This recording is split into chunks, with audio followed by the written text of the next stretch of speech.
We're going to begin this Monday morning with a pressure-filled moment in the war between Israel and Hamas. The first deadly attack on U.S. troops since the war began is edging the Middle East closer to a wider conflict. And the humanitarian crisis in Gaza threatens to deepen in the controversy over the UN's Agency for Palestinian Refugees.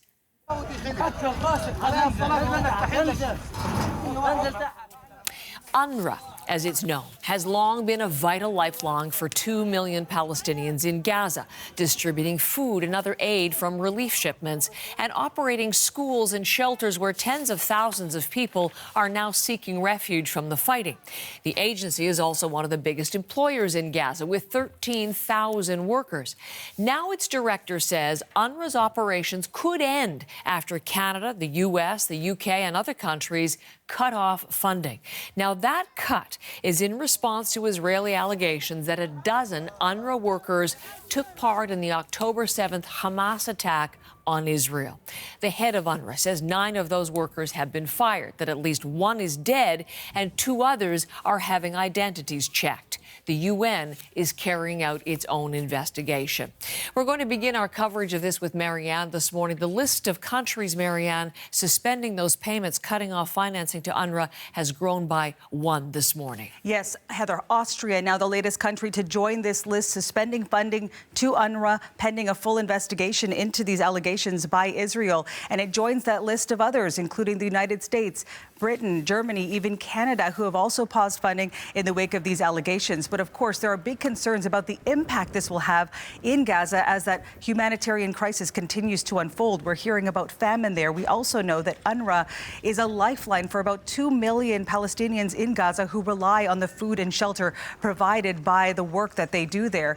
Now, the United Nations has said that it has worked swiftly here. It is continuing its investigation and that those involved will be held to account. But at the same time, UN Secretary General is hoping that these countries, these long list of countries, will reverse the decision to pause the funding. Here's a statement from UN Secretary General Antonio Guterres.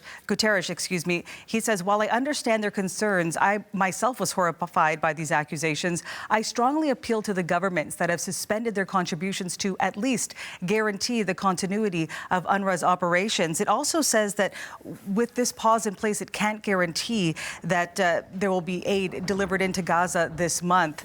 Meanwhile, the New York Times has been reporting that it has seen a document, a dossier that really lists the details of the accusations by Israel towards these UNRWA workers. And it says in its reporting that this dossier allegedly shows some details about kidnapping and moving around these ammunition. So that's part of the investigation as well, Heather. You know, as we're talking about this, as we go on the air this morning, UNRWA itself is just literally, as we're speaking, having another briefing on it. Reuters is citing a spokesperson right now is saying if there is no resumption of funding, UNRWA's operations and service will have to stop in Gaza by the end of February. So we're likely to hear a lot more on this story today.